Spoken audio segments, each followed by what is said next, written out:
Brent Fikowski and his coach David dropped by for a week to train with our on-site group.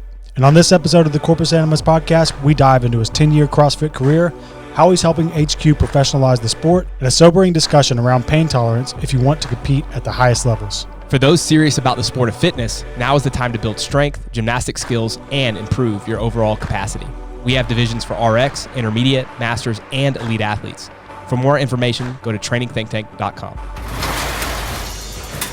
What do you think is the most pressing thing? This sport, like let's say you look at the trajectory of it and you say, okay, we want to in 10 years be where the UFC is, where you have like multiple people that can be multimillionaires doing it, lots of people watching it. Like what's the... Whoa. Sorry, I found the Mr. Bucket. We'll play it at the end. Yeah, we'll pull it in. Yeah, that'll be the outro song from henceforth. From now on. Yeah, from now on. Put your balls in one mouth. Should I do it? No, please don't. What is the most pressing thing? I think when you've read the CrossFit Games rule book? Yeah. I mean, not super in detail every single line, but yeah. The interesting thing about the CrossFit Games rule book as it stands right now is that it could be a rule book for football. What do you mean? There's nothing in there that defines what we're doing. Oh, yeah. It's basically if there's who, what, where, why, when. It's who's allowed to play, like how old you are, what is your gender, who's on the team, how do you qualify as a team. It's where it is, and then it's when the competitions are, when does the open start, when is the deadline. There's a bit on like how to file an appeal. So it's almost like this framework that you could use for any sport, kind of any sport, but it's not defining what it is at all. Yeah. Really. The only thing in there that kind of starts to get into that sort of territory is the attire, like what you can and can't wear, which I wrote. And so you wrote it for the rule book? Yeah. Oh, yeah. You should get a little copyright. Name, Copyright. I gave it to them as a suggestion because I was trying to think of things that could be added to it. This was like a year and a half ago now. And it was a frustration for me, like most changes start, with a problem. And I'll tell a story real quick. So 2020 online games, right? Yeah. Leading up to that, we started using knee wraps. Just the ones that you can use in Olympic weightlifting, there's different types. Yeah. Started using knee wraps because we're like, well, you're not great at squatting. If there's a squatting event, we should start using these. Yeah. And then we're going to use them. And my judge that came there said, no, you can't use that. Well, why not? Well, it's in the rule book. I'm like, no, it's not. He said, well, yeah, it is. I'm like, I've seen people use these in like the open before, or at competitions. And then he shows me this PDF and it says like no knee wraps, no belt. I'm like, well, I haven't seen this. He's like, well, all the other judges have this. But like, I don't know what this is. And it was just 4 pictures. It was, something about grips, something about, it was belts. Belts have to be 4 inches. You can use neoprene knee sleeves, but not wraps. Grips can't have a dowel, maybe one other thing. Okay. I'm like, all right, like as long as everyone else is doing this, we're in a group chat. Like, trust me, I double check. All right, I'll use knee sleeves. So I use knee sleeves. Won the squat workout. Did not win the squat workout. Hold on, what was the squat workout that year? 1 rep max front squat. Oh, yeah, okay. Yeah, 2020 online games. Did not win the squat workout. Did not. Did not. Fake plates. And so, but I did see other people, not in that competition, but at the games, wear a belt that went up to 5 inches. So I'm like, when I go to a competition, do I have to bring a 4-inch and a 5-inch belt and see what I can get away with? Yeah. See, that's my biggest problem is just, it's like, all right, enforce whatever the rules are. Like if you say these are the rules, then like your job is to enforce it. Sorry, there's something really sharp there. Okay. Yeah. For everyone watching at home, we don't have the cameras down, but you're kneeling right now. Yeah, he's been kneeling. I know. for an hour and 28 minutes. I've been switching knees. Okay, good. Yeah, my hips were tight just from sitting and air squats. So that was something that just annoyed me. So I wrote some rule suggestions for attire and apparel, just went through a bunch of different other sports, and then some of the stuff they've released in the past. They had some rules on equipment one time at regionals 2018. They sent it out in PDF, so I used that.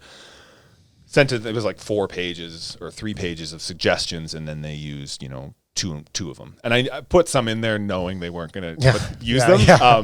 But a bunch of them, I'm like, oh, these are really good. And this is like exactly how they describe knee sleeves in powerlifting and how they describe suits in raw powerlifting or whatever, right? In kettlebell sport. So yeah, it's just, and so it's boring, but, if you, so this is kind of coming full circle, what do we need to improve?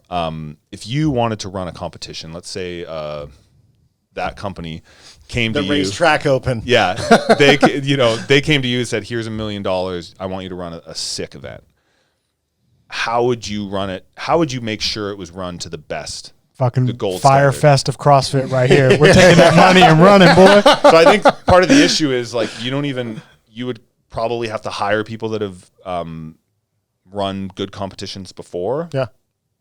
And there's just no gold standard. There's no like rule book on like what to do. Yeah. And so even in the context of whether that's Wadapalooza, whether that's Rogue or CrossFit Inc. semis games, we're all debating, talking around water coolers or on podcasts about what we think is better. Programming, is that good or bad? Was that safe? Was that unsafe? It's a lot easier if you're let's say you're a players association in the NFL and you are lobbying to change a rule.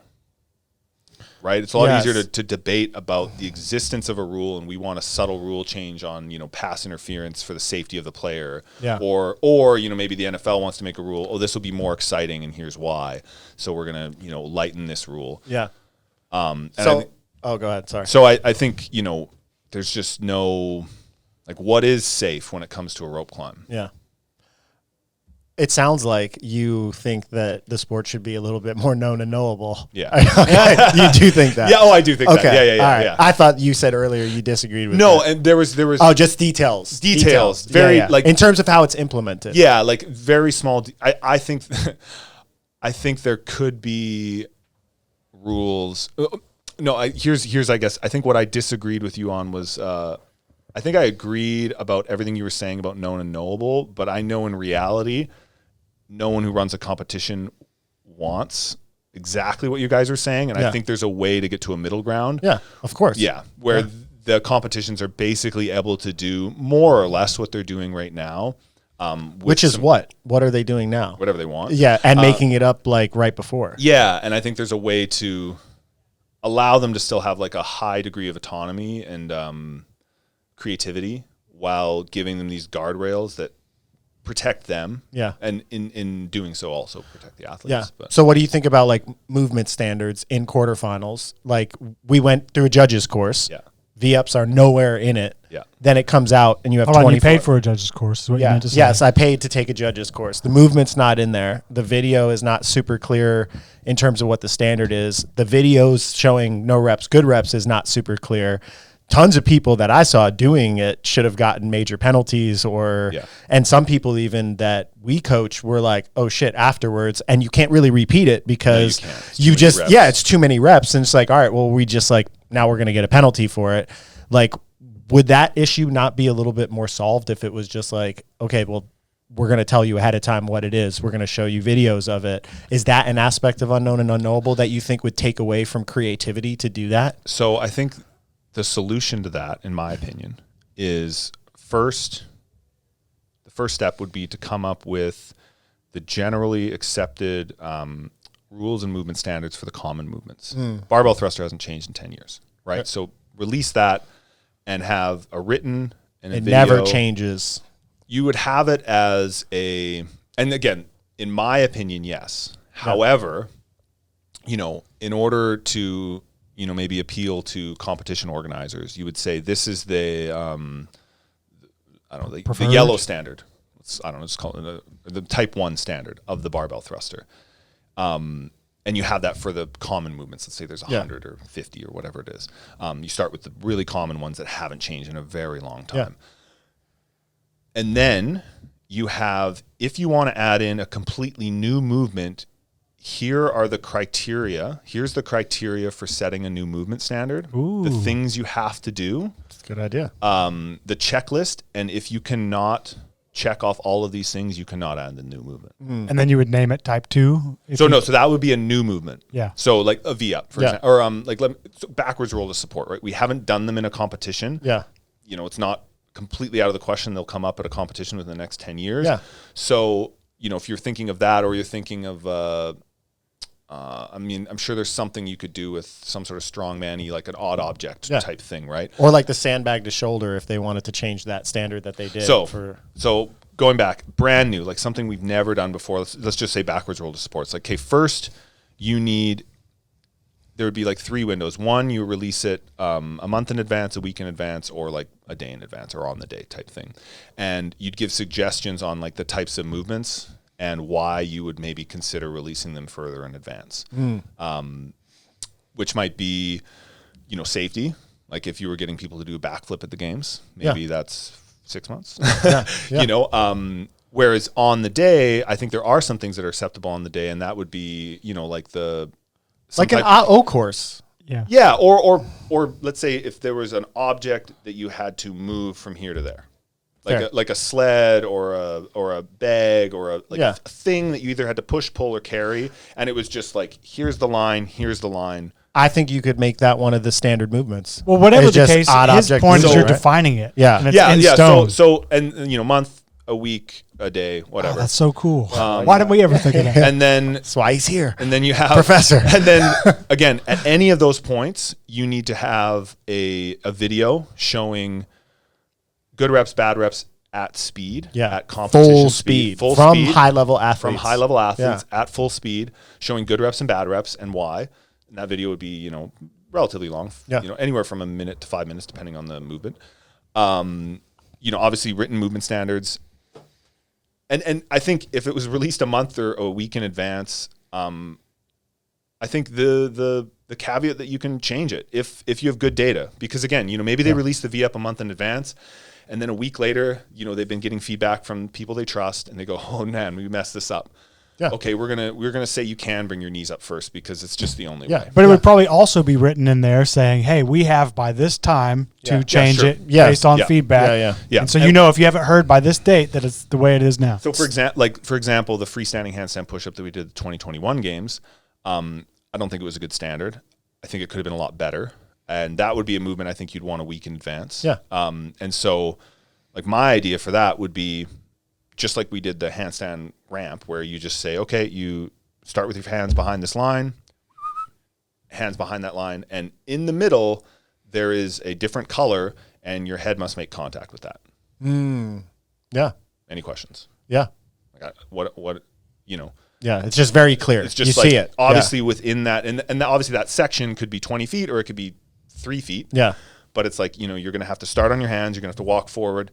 You have to get your head to the ground and get it back up and go forward. Whereas the one we had you must show control. Yeah. Before And the lowering. control was not uniformly. And now within these movement standards, this list of like, what do I do if I want to add in a new movement? You give a bunch of like suggestions and examples of past things. And that's where it comes down to, you need the right people making these things. Yeah. But if you give enough examples of things in the past that have went wrong, or theoretically like, hey, clear start and end. And for odd objects, an easy thing to say. The hammer, right? People were, hooking and pulling, and it wasn't their fault. With that, if you Dinkle nuts. Yeah. What did he say? Dingle dick or something like that. Well, I think I also I heard that podcast. I don't know, Fraser might have said something, but I said something like, it wasn't about the money, it was about the glory. Yeah, I do remember that. Yeah.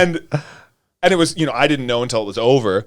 Now, the frustrating thing about that was, I know an athlete that went to one of the CrossFit staff and said, before the event, what are you going to do when people hook and pull? Yeah. And they said, don't hook and pull. Yeah. No, I'm not going to. When someone else does, what are you going to do about it? Don't worry about it. Yeah. And then they did. Yeah. So if we're looking at hooking and pulling as an example. What games was this, if people want to go back? 2017. Yeah. The assault banger. Yeah. And there could have been an easy solution to this. I want to hear what your solution is. My solution to this, there's like criteria on how to, there's 2 solutions to it. 3. 1, do whatever the hell you want. Yeah. Right? Hook and pull, as long as the only thing that can contact is the hammer, and so your you 2 feet are on this. Yeah. You can't push it with your hands. Do whatever you want. Yeah. 2 would be to create something where it would essentially be physically impossible. So if you had we're gonna have to narrate this if somebody's listening. The remote? Sure. Yeah. I don't know. So he's got tape, my phone, and a remote. Anyway, Let's see where he's going. So Hope you enjoyed this clip from episode 127 of the Corpus Animus Podcast. For the full episode, click the link on the screen or listen to the audio version on all major podcast providers.